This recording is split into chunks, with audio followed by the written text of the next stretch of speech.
Topic ಜೊತೆ ಒಂದು ಸ್ವಲ್ಪ ಕ್ವಶನ್ ತೊಗೊಂಡು ಬಂದಿದ್ದೀನಿ. ಸೊ ಯಾವ ರೀತಿ ಇದೆ ಕ್ವಶನ್ಸು, ಸೊ RRBಯಲ್ಲಿ ಕೇಳ್ಬೋದು ಅಂತ ಮತ್ತು ಸೆಂಟ್ರಲ್ ಗೌರ್ಮೆಂಟಲ್ಲಿ ಕೇಳ್ಬೋದು ಅಂತ ಕ್ವಶನ್ಗಳಿವೆ. ಸೊ ಸೊ ಬನ್ನಿ ಗೈಸ್ ನೋಡೋಣ. ಸೊ ಸೆಲ್ಸ್ ಮೇಲೆ ಹೆಚ್ಚಾಗಿ ಕೇಳಿದರೆ ಸೊ ಅದೇ ಟಾಪಿಕ್ ಮೇಲೆ ನಾನು ಬಂದಿದ್ದೀನಿ ಇವತ್ತು. ಸೊ ಮುಖ್ಯ ಲಕ್ಷಣಗಳನ್ನು ನೋಡಿದರೆ ಕೋಶವೇ ಜೀವಿಯ ಅತಿ ಸಣ್ಣ ಜೀವಂತ ಭಾಗ ಆಗೈತಿ.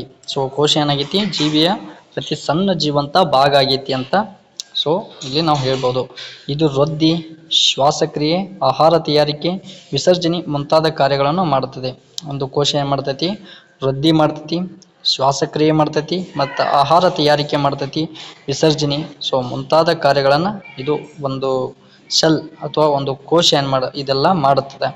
ಕೆಲವು ಜೀವಿಗಳು ಒಂದು ಕೋಶದಿಂದ ಮಾತ್ರ ನಿರ್ಮಿತವಾಗಿರುತ್ತವೆ. ಸೊ ಹಲವಾರು ಜೀವಿಗಳು ಮಾಡ್ತವೆ, ಸೊ ಒಂದೇ ಕೋಶದಿಂದ ಮಾತ್ರ ನಿರ್ಮಿತವಾಗಿರುತ್ತವೆ. ಸೊ ಮಾನವ ದೇಹದಲ್ಲಿ ಲಕ್ಷಾಂತರ ಕೋಟಿ ಕೋಶಗಳಿವೆ. ಸೊ ಇದೊಂದು ನೆನಪಿಟ್ಕೊಳ್ಳಿ, ಮಾನವನ ದೇಹದಲ್ಲಿ ಲಕ್ಷಾಂತರ ಕೋಟಿ ಕೋಶಗಳನ್ನು ಹೊಂದಿದ್ದಾನೆ ಮಾನವ.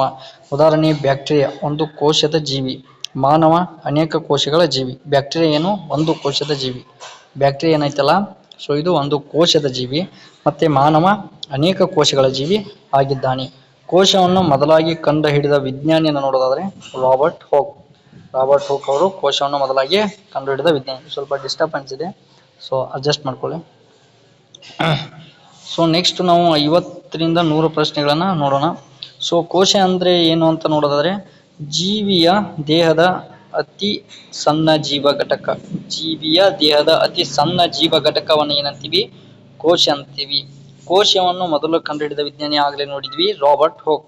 ಮತ್ತು ಕೋಶವನ್ನು ಕಂಡುಹಿಡಿದ ವರ್ಷ, ಸೊ ಇದು ಇಂಪಾರ್ಟೆಂಟ್ ಗೈಸ್. ಯಾಕಂತಂದ್ರೆ ಹಲವಾರು ಬಾರಿ ಕೇಳಿರ್ತಾರೆ ಕೋಶವನ್ನು ಮೊದಲಾಗಿ ಕಂಡುಹಿಡಿದ ವಿಜ್ಞಾನಿ. ಇದು ಸಿಂಪಲ್ ಗ್ರೂಪ್ ಡಿ ಅಲ್ಲಿ ಬರಬಹುದು, ಬಟ್ NTPC ಅಲ್ಲಿ ಬರೋಕೆ ಸಾಧ್ಯ ಇಲ್ಲ.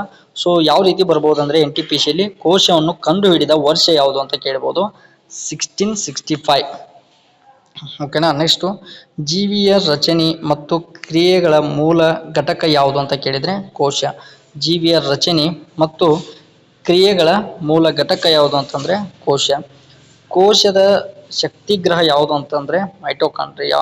ಮೈಟೋಕಾಂಡ್ರಿಯಾ ಯಾವುದು, ಕೋಶದ ಶಕ್ತಿಗ್ರಹ ಆಗೈತಿ ಮೈಟೋಕಾಂಡ್ರಿಯಾ. ಪ್ರೋಟೀನ್ ನಿರ್ಮಾಣ ನಡೆಯುವ ಭಾಗ ಯಾವುದು ಅಂತ ಕೇಳಿದ್ರೆ ರೈಬೋಸೋಮ್. ರೈಬೋಸೋಮ್ ಎಲ್ಲಿ ಹೆಲ್ಪ್ ಮಾಡ್ತೈತಿ, ಪ್ರೋಟೀನ್ ನಿರ್ಮಾಣ ಮಾಡೋದಕ್ಕೆ ಹೆಲ್ಪ್ ಮಾಡುತ್ತಾ. ಕೋಶದ ನಿಯಂತ್ರಣ ಕೇಂದ್ರನ ನೋಡೋದಾದ್ರೆ ಅದು ಕೇಂದ್ರಕ. ಕೋಶದ ನಿಯಂತ್ರಣ ಕೇಂದ್ರ ಯಾವುದು ಅಂತ ಕೇಳಿದಾಗ ಕೇಂದ್ರಕ.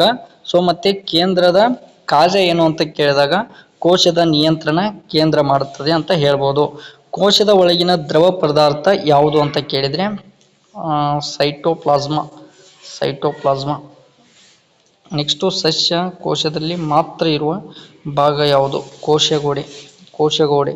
ಸಸ್ಯಗಳಲ್ಲಿ ಆಹಾರ ತಯಾರಾಗುವ ಭಾಗ ಯಾವುದು ಅಂತ ಕೇಳಿದರೆ ಕ್ಲೋರೋಪ್ಲಾಸ್ಟ್.